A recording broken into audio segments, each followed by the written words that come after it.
Millions of middle-class people do everything they were told to do: get educated, work full-time, buy a house, save for retirement, yet most never become rich.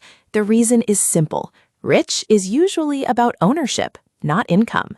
Income is money you earn. Wealth is assets you own, minus debt. A salary can pay your bills, but assets compound while you sleep. The problem is that most middle-class households are financially fully booked. A paycheck comes in, then gets absorbed by rent or mortgage, childcare, healthcare, transportation, insurance, and debt. You cannot compound money you never get to keep. Debt makes it worse because it compounds against you. Student loans delay investing. Credit cards destroy cash flow. Mortgages build some equity, but also lock huge amounts of money into one expensive asset.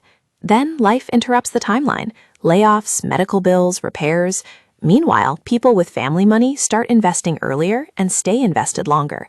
That gap compounds for decades.